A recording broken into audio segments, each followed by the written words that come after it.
Premier jour, lancement de la saison, c'est un moment excitant pour toute l'équipe et nos invités ici. Toute l'équipe qui a travaillé fort préparer le terrain pour l'ouverture. Donc, principalement, les conditions sont vraiment améliorées dans les dernières semaines par rapport notamment à la semaine passée, où on a ouvert aujourd'hui avec l'ensemble du secteur nord de la montagne.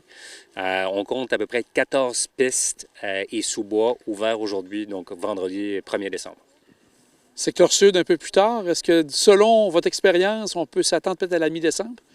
C'est difficile de dire quand le site sera prêt. Ce qu'on sait, c'est que le mois de novembre, de façon générale et d'année après année, les mois de novembre sont beaucoup plus chauds que précédemment.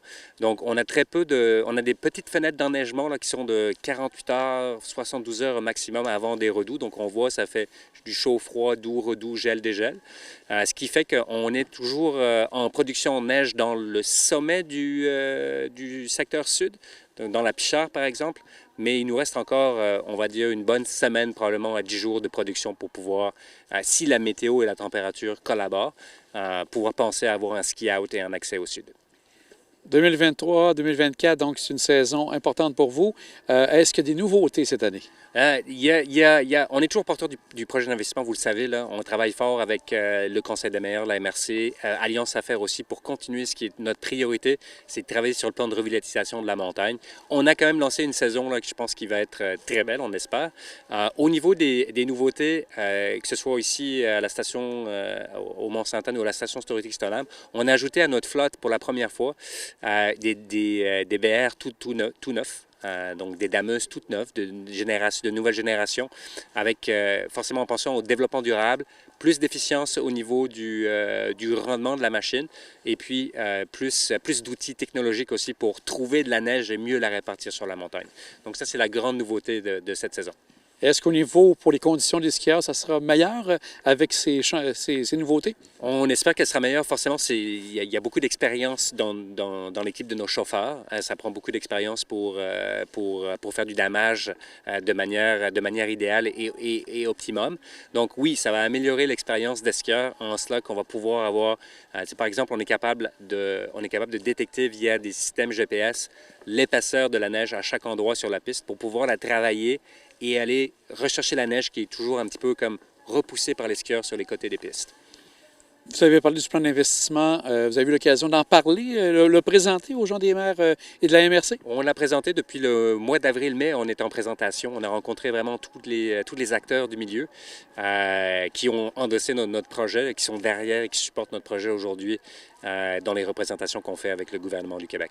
Et pour le gouvernement, est-ce que vous avez eu l'occasion d'échanger ou c'est toujours en attente de ce côté-là? Bien, on a échangé beaucoup. Vous avez vu comme moi les réactions du ministre Fitzgibbon, par exemple. Donc, on a bon espoir que la mobilisation des acteurs principaux du milieu vont pouvoir, on l'espère, débloquer la situation rapidement. Au niveau du pourtour, est-ce que vous attendez la décision prochainement? Vous allez sûrement attendre de façon ça va faire un lien, bien sûr, avec tout l'investissement que vous avez en tête? Tout est lié forcément dans la complexité des sujets du Mont-Sainte-Anne.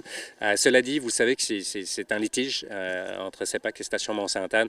Donc, je réserverai mes commentaires pour le tribunal, mais il n'y a pas j'ai pas de nouvelles par rapport à des dates. Les dossiers sont en cours d'instruction. Au niveau de la sécurité, ça a dû être un élément clé pour vous durant l'été, pour même redoubler d'efforts en lien avec ce qui s'est passé il y a un an. Donc, qu'est-ce que vous avez fait de particulier pour s'assurer encore redoubler d'efforts de ce côté-là? Le travail a été fait en 2020, en 2021, en 2022, encore plus en 2022, donc au mois de décembre, suite à l'incident des télécabines de l'année passée. On a fait énormément de choses en 2022. Là. Pas seulement on l'a dit, mais on l'a mis sur papier, on l'a soumis à la Régie du bâtiment du Québec. Aussi, on a fait beaucoup d'échanges et d'introspection avec nos équipes et l'Association des stations de ski du Québec pour amener des standards d'opération et d'entretien qui soient améliorés d'une certaine manière, qui respectent tous les règlements et les codes, ça c'est la première chose, et qui engagent nos équipes à toujours être sur le qui-vive pour assurer la santé et la sécurité non seulement de nos équipes, mais aussi des invités de la montagne. On a maintenu le cap. Je pense qu'il y a beaucoup de choses qui sont là au niveau des procédures d'opération, au niveau des nouvelles formations. Je vais vous donner un exemple précis. On a maintenant, depuis 2022, on a un cursus de formation pour nos personnels d'entretien et d'exploitation qui doit être comme un refresh, qui doit être refait à chaque année, qui a été développé suite à l'incident de l'année passée. Et il a été développé avec des ingénieurs externes qui maintenant a été repris par l'Association des stations de ski de Québec et qui est donné comme cursus de formation à tous les mécaniciens certifiés, par exemple, au Québec. Même chose du côté des opérateurs. On a été novateur l'année passée puisqu'on a revu tous les contenus de formation pour bien définir les responsabilités de tous et à chacun. Donc ça, c'est une chose qui est importante là, dans l'opération et la sécurité. Savoir ce qui m'appartient, ce qui appartient à tout le monde au niveau des responsabilités. Puis aussi s'assurer de la compétence de nos opérateurs par rapport à la norme fédérale, donc c'est ce qu'on appelle la norme CSA Z98. Et donc, similairement aux mécaniciens certifiés, ils sont aussi avec nous là, donc un processus de recertification par année avec une formation qui est redonnée à chaque année. Donc, je dirais qu'on maintient, on a le pied sur le gaz, la pédale de gaz, puis on veut maintenir maintenant ces exigences-là à long terme. Est-ce que tout ce qui s'est parlé dans la dernière année, est-ce qu'au niveau des réabonnements, est-ce que vous avez senti soit une stagnation ou une baisse ou vous sentez une légère amélioration? Non, ce que je peux dire, c'est l'année passée était une année difficile. On a été fermé pendant plusieurs semaines, vous le savez. On a effectué beaucoup de remboursements aussi. L'année passée, c'était aussi pour satisfaire notre clientèle, c'est-à-dire de ne pas les prendre en otage. C'était important de leur donner la flexibilité d'aller s'abonner ailleurs ou d'aller faire du ski ailleurs aussi, compte tenu de la situation. Ce que je peux vous dire, c'est qu'on a travaillé fort pour relever ce défi-là, qui est un grand défi, au cours de la saison précédente. Puis notre prévente a été... on a atteint nos objectifs de prévente. On est content de voir qu'il y a des gens qui sont revenus, qu'il y a beaucoup de gens qui sont revenus à la montagne ici, là, cette année.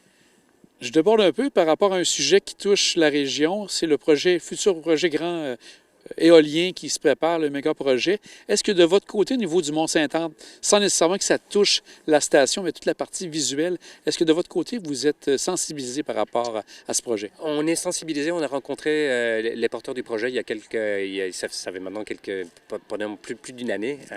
On fait partie de la consultation publique. Je veux dire, il y a une consultation publique en cours à l'heure actuelle. On respecte ce processus-là. On en fait partie, puisque c'est un impact forcément sur tout le monde, un impact, je comprends l'impact ou les nuisances que ça peut effectuer, mais aussi ça a des impacts économiques importants pour la région. On est conscient de ça aussi, pour la MRC et pour tous les entrepreneurs de la Côte-de-Beaupré. Donc, on a une position pour le moment de compréhension des prises de position de chacun. Ce qu'on veut, c'est s'assurer, encore une fois, de la pérennité du Mont-Saint-Anne. C'est un espace naturel qui est important. Maintenant, ce développement-là ne sera pas visible ici à la montagne.